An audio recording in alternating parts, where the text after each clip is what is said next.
Hello, everybody. Welcome to Take the Black Live, the only show we talk about this, that, the other, etc., and so forth. We're getting right into it today. I'm Dan Selcke. You're Daniel Roman. We have a lot to cover. That's true.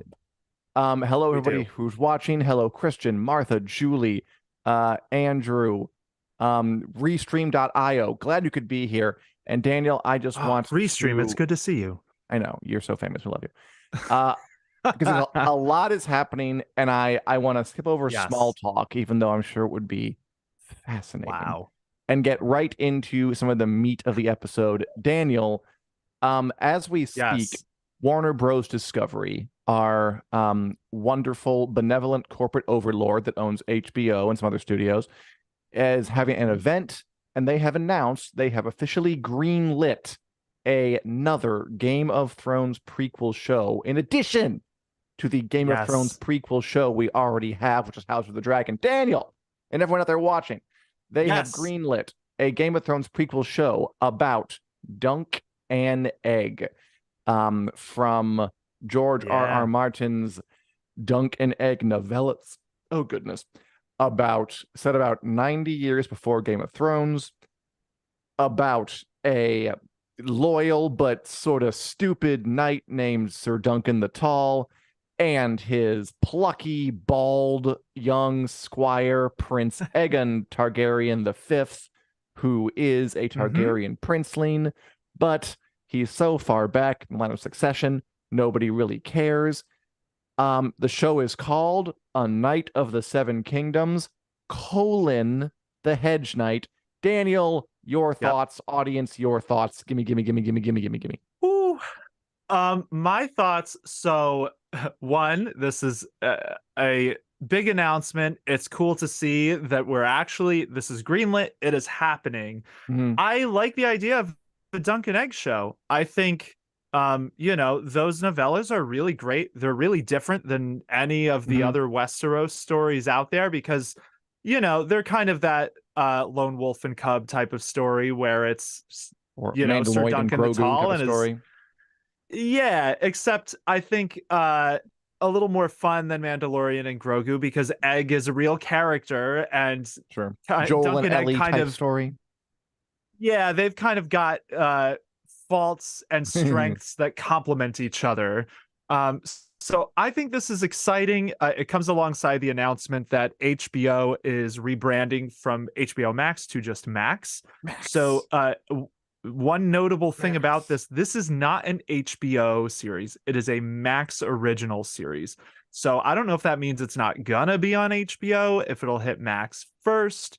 But yeah, that feels like a big deal to me because everything Game of Thrones so far has been HBO branded instead of streaming service It does branded. feel like a big deal. It does feel like a big deal. It's a little concerning deal almost. I see Martha saying that she's looking forward to Snow because I attached to the Game of Thrones characters. There's a lot to unpack here. I will say One day, up Martha, here, but not today. one day when the snow comes. I will say right now that after House of the Dragon and Dunk and Egg, I hope they stop for at least for a good long while. I think that's enough. I really don't want them to get overexposed. I don't want to have to watch The Mandalorian and Ahsoka and the Book of Boba Fett and The Acolyte and the Skeleton Crew and the new movies. I really think this is good. And I do like that this story is set between like many decades after House of the Dragon and many decades before Game of Thrones. So there's pretty much no crossover. Like there are a couple of like ancient characters on Game of Thrones who are technically alive at this point, but no one we're really going to like he's going to be like a main player. Then they're a main player here. The fact that it's on Max is interesting. Although that's kind of an advantage because they're not really intertangled. You can have a Game of Thrones prequel show streaming exclusively on Max, which I do like the campus of that.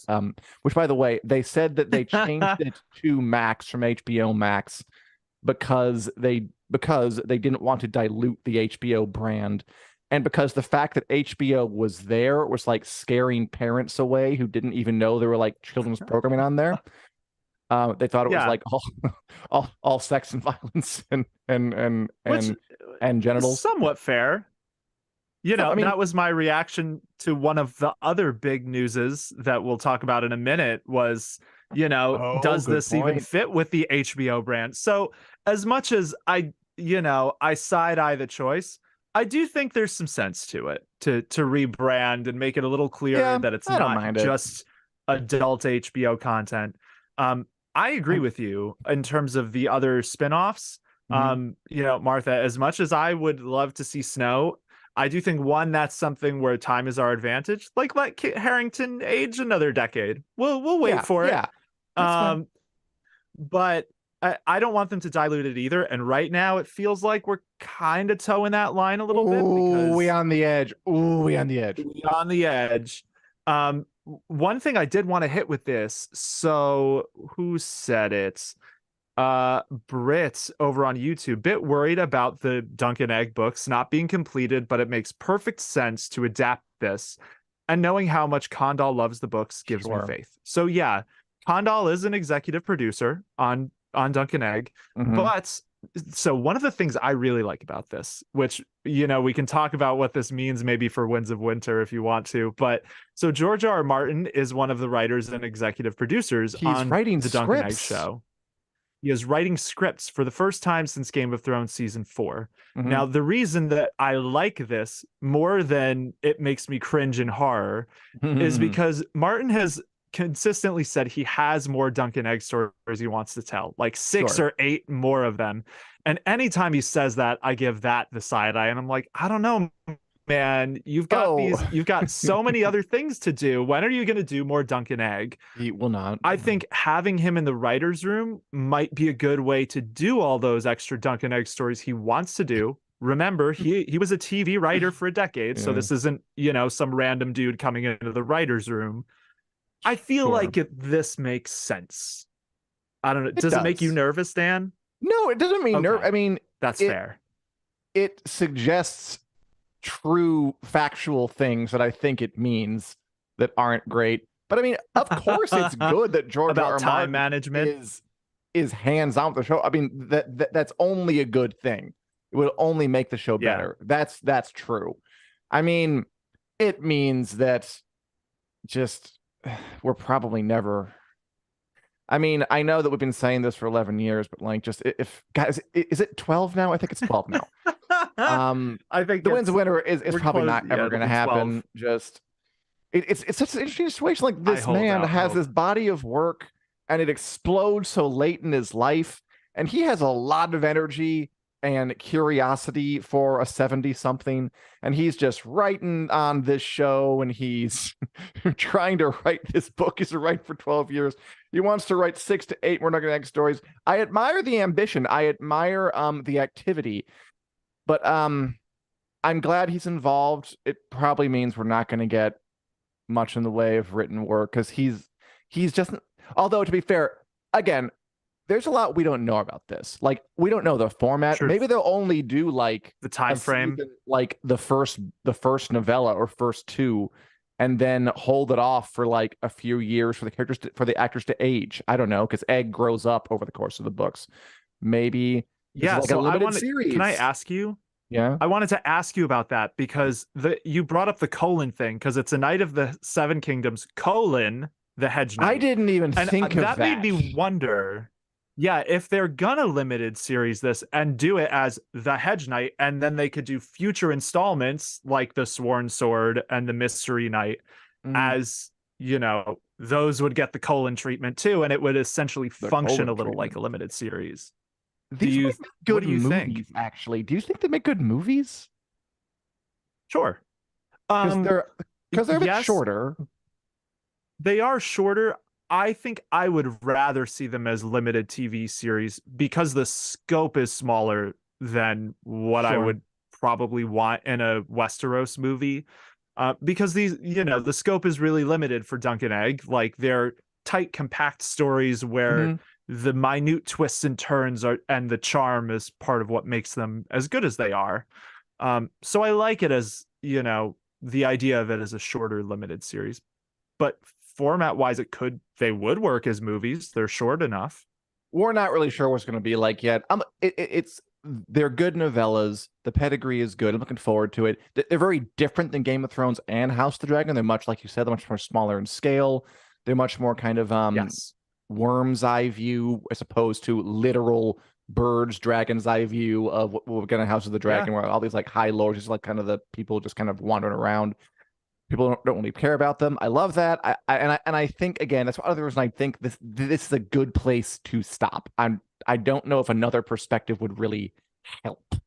I agree. And you know, we've been hearing about they're making an Aegon show, they're making a Jon Snow show. I'm sure those are being talked about, but this feels like solid for the foreseeable future. I just hope they do that. But yeah, I'm looking forward to it. By the way, I had to say, because just a brief Dan story time break. If you're looking at it, tell us. My left eye is a bit puffy and glistening. I have a sty. Okay. I've put a topical ointment over it. So that's why I look like a freak. So don't anybody mention it from here on out, or my feelings will be hurt. I just assumed it was the light in your room because that's no. I can't see the puffiness, just the glisten. Fair. Well, I hope it feels better. I hope HBO doesn't announce any more spinoffs for a while, so any eye twitches or anything, they won't even happen. I agree. Thank you all of you. So should we hit on the other big HBO announcement quickly? What else did HBO announce at this big WBD Warner Bros. Discovery event? Yeah, so they also talked about that they are committed to making a Harry Potter show. So we are getting a Harry Potter show on Max. It is official now.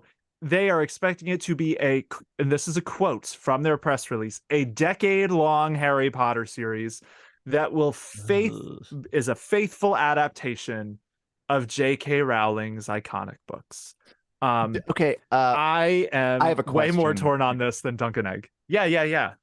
What's up? Because I didn't read the stuff, you wrote it. Does that mean 10 seasons or just like 7 seasons lasting 10 years or what? Or like 10 years? We'll make it over 10 years, but we're not going to have little 10. Does that mean 10 seasons or not? They did not specify. The wording I just used is the only wording they used. So a decade-long series. That makes me think they're not talking production time, because why say that? They usually don't. They're saying the series will span 10 years. Too much. But yeah, we don't know how many seasons. They might not like. It would be folly of them to announce an amount of seasons, in my opinion, because this early, who knows what will change in production. I don't know why they put a number on it at all, but yeah. Well, to let us know that they're committed to, one, doing the whole thing, and two, you can expect this to be a mainstay in your life on Max if you subscribe now for the next 10 years. Max.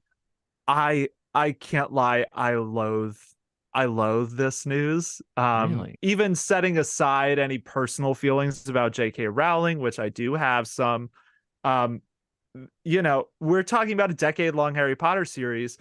The movies of Harry Potter that were pretty faithful. Whenever people are like, it'll be a faithful adaptation, Harry will go on a date with Cho. I'm like, all right, you're telling me that's what's worth doing? Like a date Harry went on with a girl he's going to break up with to marry his best friend's little sister. That's what's worth doing a decade-long series to include, because the movies were like they were. We're not talking Witcher more or less here. Like, yeah, they were more or less accurate, pretty faithful. Yeah. So yeah, it hasn't been very long. Those movies are barely more than a decade old themselves, which, we're talking about a decade-long Harry Potter series. Like, that's the equivalent of they finish this show and then remake it again. So I hate it. How do you feel about that? Not to poo-poo on the Harry Potter party, but we discussed this last week. I don't hate I've expected the idea for a long time. I really have. And I'm just surprised it took this long. Because I like the Harry Potter story. I think it's a good story. I don't know. I just thought I just kind of like the idea as like comfort food, because I always figured they would do it. I'm surprised it took them this long to do it. Why not? The thing that I object to is the Rowling of it all, because in the time, honest Yeah, to of God, course. I thought they would do this years ago, like before J.K. Rowling became the poster child for transphobia around the world, like before that was even in the picture. And I'm like, yeah, I'll Yeah. watch a half-hour Harry Potter series for a while. Why not? Now I think that Harry, Ron, and Hermione should all be trans actors. I think that'd be great. That'd be funny. But other than that, I mean, it is too soon. I'd rather they go for another original property. I guess it seemed too inevitable for me to be mad about. Resigned at That's most. fair.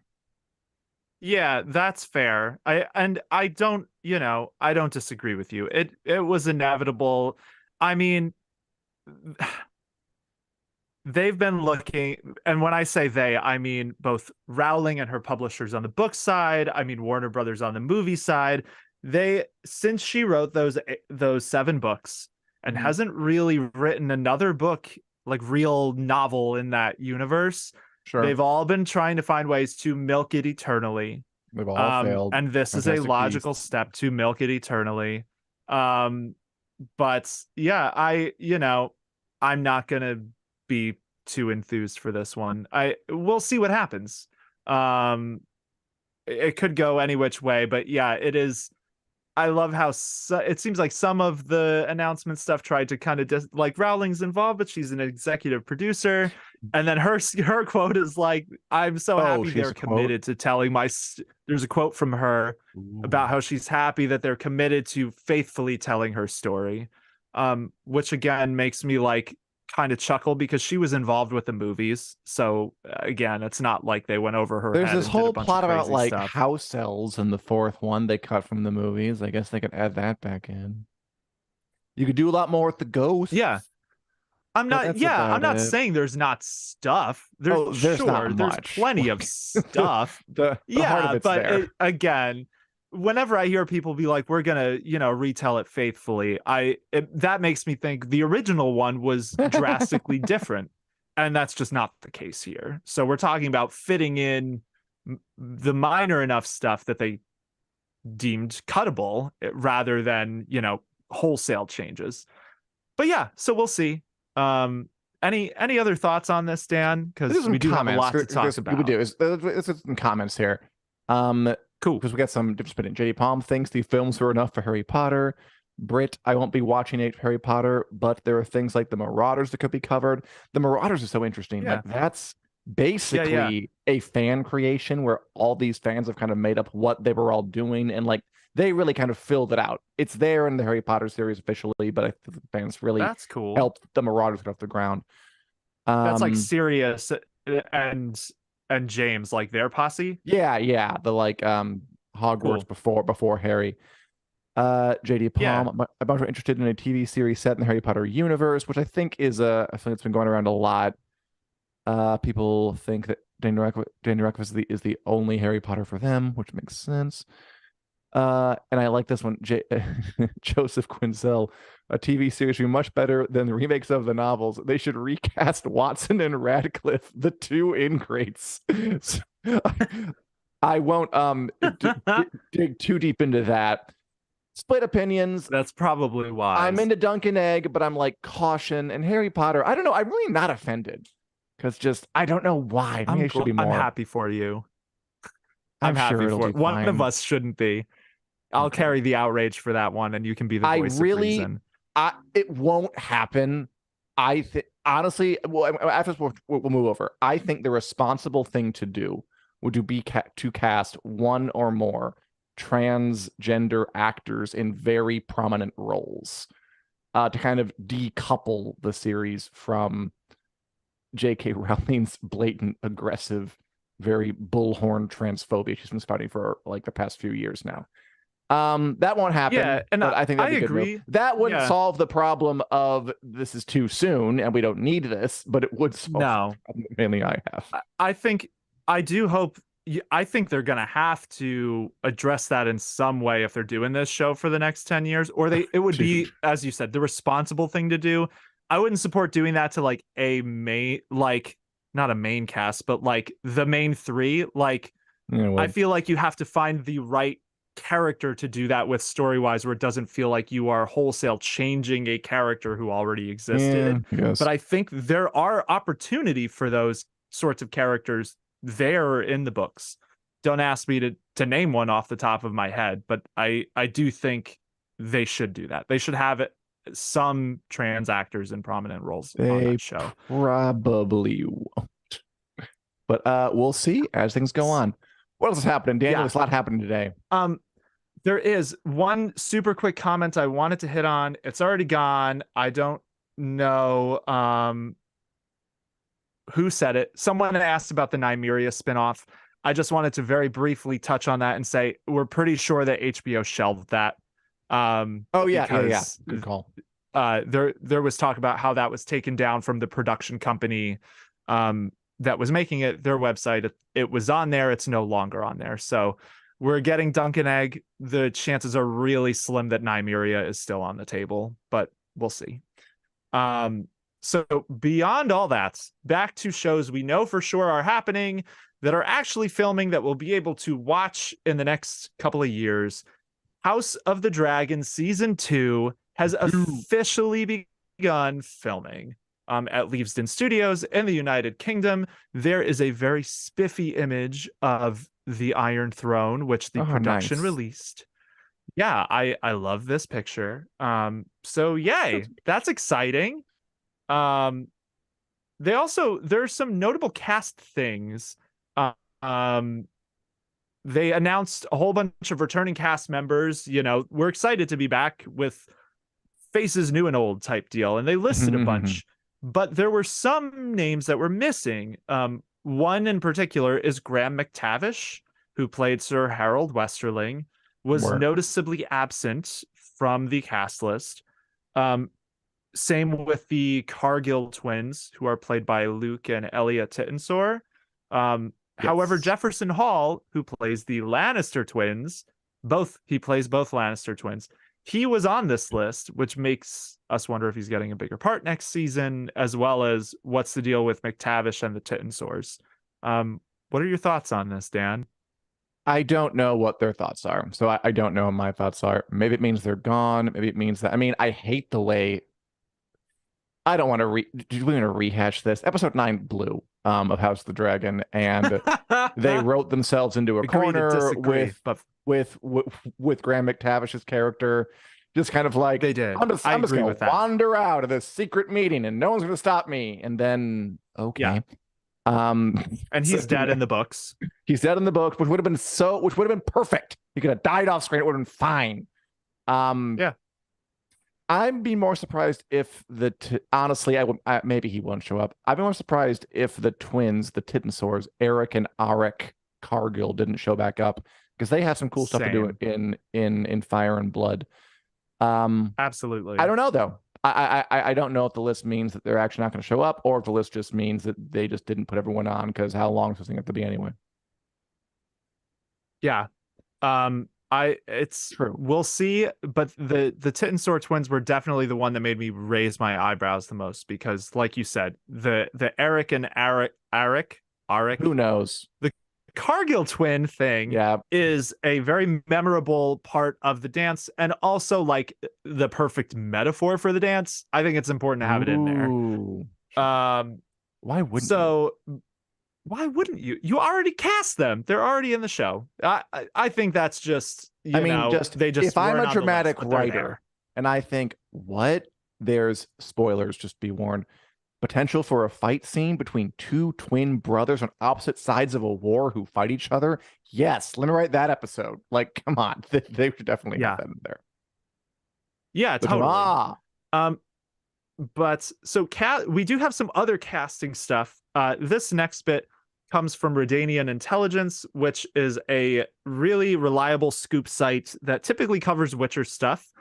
They're named after a spy agency in The Witcher, but apparently they have spies on the set of House of the Dragon 2, because they revealed that their sources have said that Cheese has been cast for House of the Dragon Season 2. He'll be played by an actor named Mark Staubert. So this is, we're going to assume they're probably telling this true Sure. until we hear something different, because usually they're accurate. But this is the guy who's playing Cheese. Best known for a bunch of English shows, which I do not know. Really? Yes. Yeah. So he has a pretty decent and deep resume. English shows in this show. I think he's got the right look for Cheese. I'm curious to see what he brings to it. Yeah. Cheese of Blood and Cheese fame, another big event from the Dance of the Dragons. Will probably show up probably pretty early next season. Yeah, I won't spoil that, and I don't want to spoil everything. But yeah, good coming together. They've begun filming, so we assume they know who's playing everyone. We just haven't heard them all yet, so we'll update you as we find out. Yep, there's one other one who we'll just mention super quick before we hit the next topic, which is James Doherty. Sorry, James Doherty, if I'm saying your name wrong. But he is cast as a recurring character named Clay. That's Cley. This dude, again, has been in a bunch of things.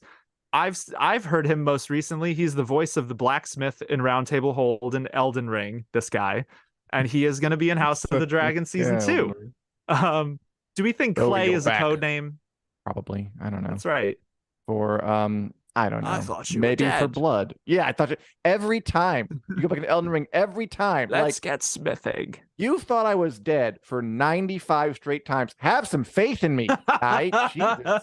Right? You'd think you learn at some point, Hugh. Maybe he's blood. Yeah, I don't know. I mean, maybe. So the only thing with him, he is supposed to be a recurring character. All I'll say for Blood is they might change it. Blood does not have a recurring role in the dance for very specific reasons. Things. He does the big thing with Cheese, and then he gets caught. Yeah, that's what I was getting at. So yeah, that's the casting news. You want to say anything else about this before we just keep on cruising? Some good comments. Well, Julie asked. But someone asked a good thing. Martha says that Graham McTavish doing something else again with Outlander, which he is. I believe I heard that. Yes. So that's good. Robert asked if there's a trailer for the Marvels dropping today soon. Robert, it dropped yesterday. The Marvels trailer, so that is actually out. The Marvels trailer with watch it now. Brie Larson and the other two women who are also in it. Iman Vellani, and I don't remember who plays Photon. Nor do I. But she was in WandaVision. She was pretty good. That's out right now. It looked fine. Is that on the agenda to talk about, by the way? It is not, because the agenda in that case really so fast, ridiculously packed. I found it very deflating and Marvel is over-esque. Okay. I didn't like it at all. But I'm excited for the Marvels. It's a lot of homework to expect of your audience, but I'm excited for it. And Julie asked, Tona Paris. Thank you, Richard. And Julie asked, have we seen the Last Kingdom movie, Seven Kings Must Die? What a coincidence. Daniel, have we? Yes. Well, I don't know if you have, Dan, but I have. I don't know if you have seen what I have seen, but I have seen Seven Kings Must Die. I can't go into super detail because the embargo on review, like real review talk, is still not up yet. But I am allowed to say I've seen it. I enjoyed it. I do have a lot of thoughts. Some things I liked, some things I liked less. But at the end of the day, it was well, hated is a strong word. Some things I had qualms with. Sure. But at the end of the day, it's a blast to get one last adventure with Uhtred, his bros, and everyone else on that show. So we had on the agenda to kind of brush up on some season 5 things. So just some very quick refresher. Yes, correct, Joseph. Seven Kings Must Die. It actually comes out this Friday. It does. On Netflix, April 14th.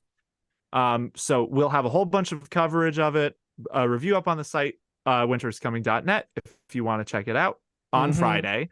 But so just to brush up on season 5, just some very quick bullet points here, in case you forgot. So there will be some spoilers here for The Last Kingdom. But so Uhtred, one last Uhtred, when last we saw him, had reclaimed his ancestral home of Bebbanburg. He one of his My kids lens. was heading back, a secret child. Right. I and basically he had refused to swear fealty to King Edward. So there was an uneasy truce, I guess we could say, between Wessex, as always, who controls the rest of England, Northumbria, which is Uhtred is now one of the most powerful lords there. So he doesn't control Northumbria, but he's kind of like the premier lord of Northumbria. And Scotland, which is ruled by King Constantine, who was a late game villain in season 5, but who had a code of honor. So he and Uhtred reached an understanding. And the movie is going to deal with, what happens after. This is not a spoiler, it's in the synopsis for the movie, but after Edward dies and the next person takes over as king. And I'm excited for you guys to watch it so that we can talk about it next week when we'll absolutely be discussing it. Do you think you're going to check it out, Dan? How are you feeling? Are you hype? It depends on the review. I'll be honest. I watched season 5, but it was with less enthusiasm than I watched the other seasons. And okay. Now I don't want to say anything more. We'll find it on Friday. We'll see how the reviews go over. Yes, I am curious to see what people think and what you guys think. But yeah, to Bebbanburg this Friday. To Bebbanburg, my lands. To Bebbanburg. My lands. Yeah, at the end of the day, it's just nice to hear Alexander Draymond talk in that accent again. That's what I'm taking away from it. That's true. That's true. You know what? I probably will just to hear him. His voice has my heart. This is a role of a lifetime for him, and it is. Honestly, like any feelings I have one way or another about choices the movie made, it is just such a pleasure to see him in that role, and I would watch it. It's just worth watching just for that, honestly. I probably will watch it. I will really miss that show when it's gone. I changed my answer. I'm going to watch it because I do want to pay respect to what they've done for the past 5 seasons and just the what they've accomplished. Good for you. But just moving on, because we just got to keep it moving. Moving on. Andrew Haley asks, have we seen the latest episode of The Mandalorian? It's strange to bring up Star Wars, Andrew, because everybody's been bringing up Star Wars lately, including Disney, who held the latest Star Wars celebration this past weekend and announced a whole crap load of things. And a veritable crap load. Let's run through some of the stuff they announced because they announced a bunch of stuff. I can see it in my left eye. First up, the Ahsoka Tano show, Star Wars Ahsoka, a brand new show about Ahsoka Tano, Rosario Dawson, coming out in August. There's a trailer. It's pretty. Thrawn's in it. And yeah, it's following up. It's gonna kind of connect with the Mandalorian, who introduced Rosario Dawson as Ahsoka in season 2, and it'll involve characters from Rebels like Thrawn and others I don't know the names of. Sabine Wren. Are you interested in this, Daniel? Yep. I am. I'm really interested in it because one, the trailer just looked really cool. I did not watch Rebels, so I'm familiar with some of the lore. Like I know who Thrawn is. He is a really famous Star Wars villain from probably the most famous Star Wars books by Timothy Zahn. He is blue. He is being played by Lars Mikkelsen in the show, who is the same person who voice acted him in Star Wars Rebels, where he was one of the main villains. So my big curious thing with Ahsoka, when I watched it, I don't know the characters well, but I know enough to know like, that's Sabine, she's from Rebels, things like that. I watched this trailer with my partner, and she didn't get any of those references and was just like, looks okay. I'm excited Ray Stevenson's in it because Ray Stevenson is just awesome in everything he's in. Agreed. But I'm really curious to see what the fan reception is to this from people who aren't super keyed into Rebels, because it essentially looks like a Rebel sequel in live action, this show. That's kind of what all the shows are becoming. Speaking of the Mandalorian, it's becoming very much tied into that Filoni verse. So is Ahsoka. Yeah. He has smuggled in all his ideas and he has staked his claim to be the next George Lucas, and currently he's the closest thing they got. Anyway, they Yeah, also which announced. is Sorry, go fair, on. I think. Sure. Yeah, No, don't I have was just anybody. gonna say, which is, he worked with George Lucas, George Lucas on Rebels and Clone Wars. So if anyone should be leading the charge on this stuff, it is probably him. Sure. I just, wonder because of how much it's leaning on that pre-existing stuff. But yeah, plenty of other stuff. Mm-hmm. So they also announced there are going to be 3 new movies. The first one 3. is about the dawn of the Jedi. It's set the farthest back in the timeline before the High Republic, when the first Jedi were just forming. Then there will be another one. This one, I believe, helmed by Dave Filoni, which is set during the time of all the Disney Plus shows, like The Mandalorian and Ahsoka, and will presumably tie them together. So, Filoni verse Avengers, but Star Wars is what And the I'm first taking one's from by that. James Mangold, who did Logan. Oh, that's cool. And then the last one is a sequel to the Star Wars sequel trilogy, about Rey. Daisy Ridley's coming Daisy back. Ridley. And this one will be about Rey forming a new Jedi Order. So that's big news. How did you feel about this, Dan? I feel like it is a bit of a risky play for them. They have famously been struggling to come up with a new movie to make Yes. after The Rise of Skywalker was divisive, let's put it. And it honestly still feels like they're kind of throwing spaghetti at the wall, even with this. I They agree. announced it. I want to see more before I commit myself emotionally to anything. I mean, Yeah, none of them totally give me burning sensation to see them. I don't see I gotta see that. But they all sound interesting, and if they are good, I would watch them. Yeah, that's pretty much how I feel. They all sound interesting. I would give any of these movies a chance and probably enjoy them. But at this point, Lucasfilm has kind of stretched my willingness to believe them when they talk about new movies, because they announce and can't they have announced and canceled. It's got to be 3 or 4 movies in the past 5 years. They even had a teaser trailer for Rogue Squadron, and then they scrapped that. Oh, right. So I really, until we get, basically a full trailer and we hear stuff is really in production, I am cautiously excited, but I'm not banking on actually seeing any of these because of their track record yet. Yeah. And they also talk about Andor Season 2, expected to release sometimes August 2024. We'll cover 4 years of Cassian Andor's life. And they know what the final shot of the series will be. Andor, the most beloved, least seen thing to ever come out of the galaxy far, far away. That'll be nice. Yeah. We also got this. It's just too much. The first footage from Star Wars Skeleton Crew, which is a Stranger Things-esque teenage Star Wars show about a bunch of plucky space teens who get on a spaceship and have to find their way home, and also Jude Law's there doing something. We're not sure yet. Yeah. We think he is year. seemingly a Jedi, but we're not 100% positive. Yeah.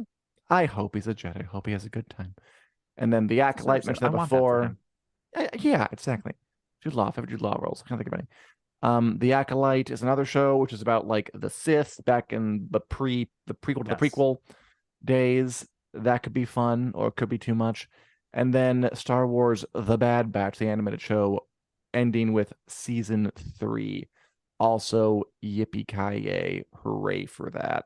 Yep. Computer animated clone soldiers with their standard issue, Dunk and Egg, Mando and Grogu, Ellie and Joel, their standard issue little baby clone, whose name is Omega, and she's like their plucky child sidekick. Okay. I see.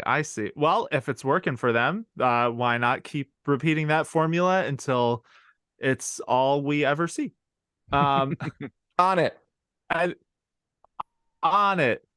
So there is a lot of Star Wars news. The only other biggest one that we're going to just briefly touch on is that Return of the Jedi is coming back to movie theaters this month, on April 28th to celebrate its 40th anniversary. So if that is something that appeals to you, classic Star Wars that you don't need to have seen 15 things to understand, that will be back in movie theaters in about 2 weeks. So keep your eye out if that's something you want to watch. Really brief tangent. Do you know what I've been doing around the house lately? It's I've been telling my partner that I have voices? no, I told my partner that I have like a really important message. Like, oh my god, I just got a call. Guess what they said? And they're like, what? And then I say, oh, and do a Jabba voice. Oh, nice. I keep doing it. Okay, over and so over. You're gonna go see it. That's what I'm hearing. No, probably not. I just like doing the Jabba laugh. I think it's fun. oh. That's fair. Okay, go on. So that's all we had for the Star Wars stuff. Again, there's plenty of other stuff. Like I think the Acolyte, they did reveal some footage from that. It is not publicly available, but you can find bootlegs if you are crafty about it.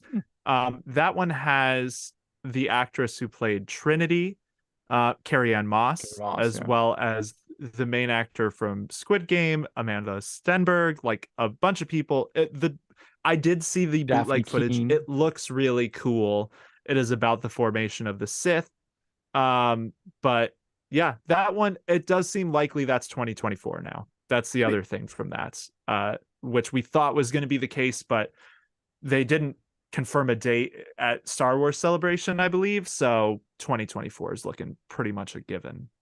Love it. But beyond that, beyond Star Wars, beyond Game of Thrones, beyond Harry Potter, are you watching or reading anything else, Daniel? Or anyone out there watching? What are you watching and reading? Do you have time to watch and read anything with the constant barrage of life's daily arrows slamming into your cranium and making it as hard to see out of your left eye?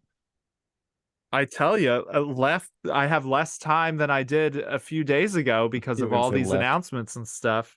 Mm-hmm. If they have their way, I will not have time. But no, I have seen a couple of things beyond Seven Kings Must Die, obviously, which was one of the bigger things I watched this week. Still catching up on Succession, and I watched Beef on Netflix, which is an A24 show starring Ali Wong and Steven Yeun. And that was cool. So it is really cool. It's very different. It is a show that is so good you have to question how it ended up on Netflix. Sorry, that sounds hard. That sounds harsh, but that's a reaction I've seen from a lot of people because it feels like an HBO show. Like the premise of this show is basically these two characters road rage at each other in the opening scene. This horrific road rage thing, they're chasing each other around, and then it is just a spiraling mess of them trying harder and harder and harder to get back at each other, and how that leads them to make just awful life choices. It's so compelling. Yeah, it's great. The lead actors are fantastic. Ali Wong does some amazing acting, like just silent acting with her eyes reacting to stuff. So that was great. Beyond that, I have been reading a lot this week. I finished The Bone Shard War by Andrea Stewart, which is the final book in her Drowning Empire series. That is kind of like a Last Airbender style Asian-inspired fantasy set on these drifting islands with very cool animal sidekick creatures. Really loved that series. The last book is out on April 18th, and it's excellent. And beyond that, I also read a novella by Fonda Lee, the author of the Greenbone Saga, called Untethered Sky. That came out yesterday. And it is about a person training a giant rock, like a giant eagle, that hunts man-eating manticore monsters. And it has really great animal creature descriptions. It reminded me of George R.R. Martin a little bit and how immediately devastating it was. So nice. I mean that as a compliment in the best way. It's only like 150 pages. I read it in a night and it was fantastic. Awesome. But very cool. I've got to start reading more stuff so I can match you. Well, first of all, Joseph, when Quesnel wants to know what's happening with Willow, and just last we heard, Joseph, Willow's been canceled on Disney Plus. but the showrunner said it's not. Kind of. It could come back. But I mean, like, yeah. that's true of literally any show these days. Nothing dies forever. Like, as long as there's an IP to revive, you can revive it eventually. But it's essentially dead until we know more. So I would go about your daily life assuming Willow's not going to be coming back. And if it does, hip hooray. I watched the Dungeons and Dragons movie. I thought it was really, really fun. You were right. You were 100% right. It was a lot of fun. Nice. It was well made. It was zippy. It was fleet on its feet. It was kind of joking, quippy in the right parts, but still had some heart to it. Just really, really fun. Hugh Grant was having himself a hell of a time. That man was enjoying himself on stage. That's the most I've enjoyed Hugh Grant in a long time. I think I'm my favorite performance, period. I can't think of another time that he was that entertaining. So good for that, and good for Hugh Grant. About a Boy. I never saw About a Boy. I'm sorry. That's I haven't either, if it helps. One for the list. Also Succession. You into Succession? Come on, man. Did you see latest, did you see the latest episode? Okay, no, I'm not caught up, but it's nuts. Don't spoil it. Okay, the last one was crazy. Everyone talking about it. That is the word on the street. Mm-hmm. The last one was really good. I'm in the middle of season 2, so I got to binge and catch up before. But I won't spoil it for you. Even crazier. They are in store for a great final season if they keep this up, because that was a barn burner. So so they're doing great. Cool. I agree, Jay. Succession is great. And Lizzie Bennett recommends Happy Valley. What is that on, Lizzie? Happy Valley. Yeah, I'm not familiar. And well, we could watch it on BBC One. All right, I think we burned through a lot of this. I think we did a good job. Shall we move on to the Wick News lightning round? Yeah, let's do it. So why not? There are still a handful, a bare few news stories that we have not touched on in this overcrowded episode. And now we are going to discuss them in, I can't remember, is it 30 seconds, 20 seconds? We're going to discuss it until Richard buzzes us to let us know. 20 seconds. Are you being sarcastic? Is it 40 seconds? It's 40 seconds. Are you? I can't tell if you're joking or not. That is, yeah, me neither. Sometimes. Richard says 20 minutes. 20 minutes for each topic. All right, let's go. I don't know if I could talk about this next one for 20 minutes. So why don't you read me first? Because I think you probably will have more to say about the second one. Okay. Millie Bobby, 20 seconds. Millie Bobby Brown, star of Stranger Things, gets engaged to Jake Bon Jovi, who is the son of John Bon Jovi. The biggest thing I took away from this was that Bon Jovi is a real last name that he separated into Bon Jovi. But okay, 20 seconds, you go. I didn't know that. Can I just say that is exactly the biggest takeaway I had from this too? I didn't realize that was his actual name, just respelled into a stage name. But Millie Bobby Brown is engaged to his son. They've apparently been dating for like 3 years. So good for them. I'm happy for them. I hope it works out. I hope, that love is all they've got and they're living on a prayer together. Love it. Beautiful. Put the buzzer on right now. Give this man his $10,000. Okay, come on. All right. So this is American Horror Story news. So Kim Kardashian, it was announced, will star in season 12 of American Horror Story. Yes, she will. Kim Kardashian is the queen of America, and she deserves everything. I mean, like, look, American Horror Story is this big gay fantasia of a horror show. Ryan Murphy's the gayest man on TV, and he has this diva obsession. He's put on Stevie Nicks and Jessica Lange and Lady Gaga and Angela Bassett, Kathy Bates, like all these just fabulous ladies. Like Naomi Campbell stopped by, and now Kim Kardashian fits. It fits. Yeah. Okay.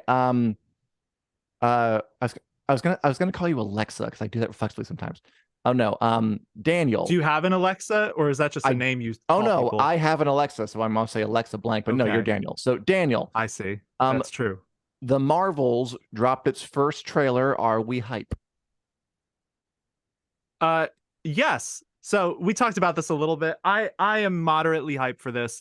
I enjoyed Captain Marvel. I enjoyed WandaVision and Miss Marvel.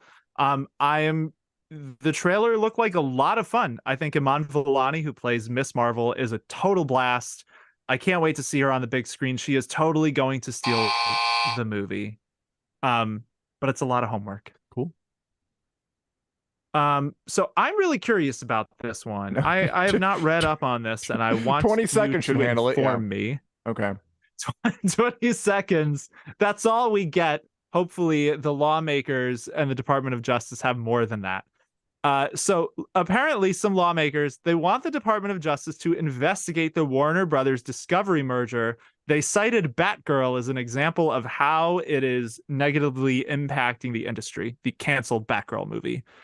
What's the deal with this, Dan? I mean, basically, it's some senators, including Elizabeth Warren, are saying that this merger has been bad for workers. Like, it's resulted in these layoffs. They've canceled movies. They've put other shows off HBO Max or Max and put them onto other streaming services so that so people and they canceled Westworld. They're saying that this merger resulted in bad results for workers. We should look into it to see if we have another solution that doesn't screw over workers as much. I don't know if it'll go anywhere. Probably not. But interesting to hear. 20 seconds to summarize that. That works. Yeah. Okay. That was pretty good. Thank you. Daniel. Melanie Linsky, who played a villain on The Last of Us, would do a Last of Us prequel about Kathleen. She did not pitch one, though.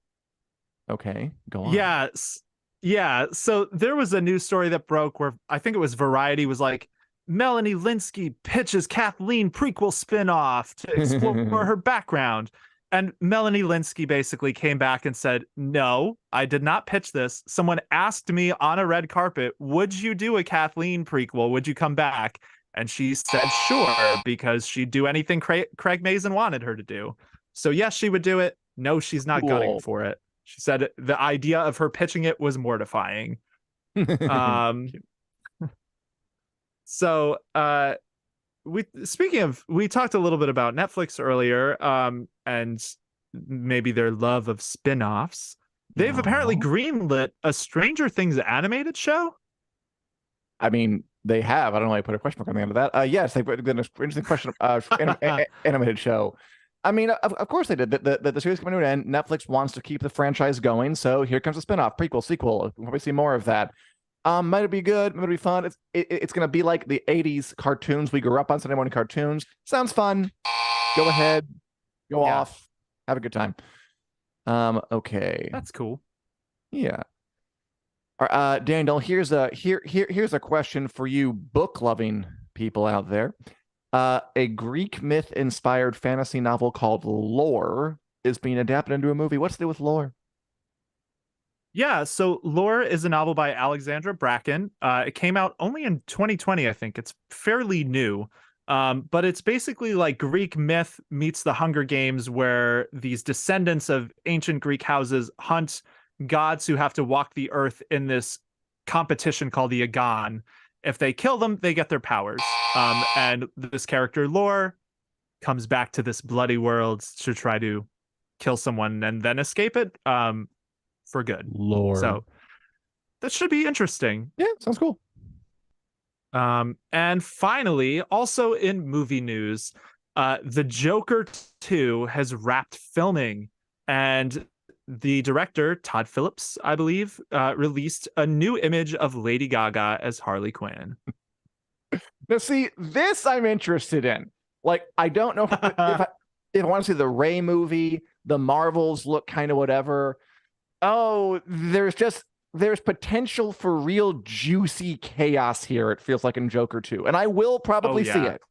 Yeah, I'm into it. Cast Lady Gaga in a Joker musical. That sounds wild enough to work. So I'll probably be there. Cool. And yeah, that's really all you need to know to sell you on it. I mean, you know, the first one was just very bracing and made a lot of waves too. So let's see where this crazy train goes. Thanks, watch everybody. We speed ran the show. Basically, the entire thing was a Wick News lightning round, basically, which I had a lot of fun with. Yep. Hope you guys Thanks, had fun Warner. watching too. Hope you, yeah, thank you, Warner Bros. Discovery. Probably should talk about stuff now. If you want to see more of us, we're here every single Wednesday at 2 p.m. Central Standard Time. That's 3 p.m. Eastern, 1 p.m. Mountain, and noon out on the sunny California West Coast. On the Winter is Coming Facebook and YouTube pages. You can also download us wherever you get your podcast, be it iTunes, Google Play, or other. And Daniel, I got a call from the president. He had a message for you. You know what it was? Oh God. There it is.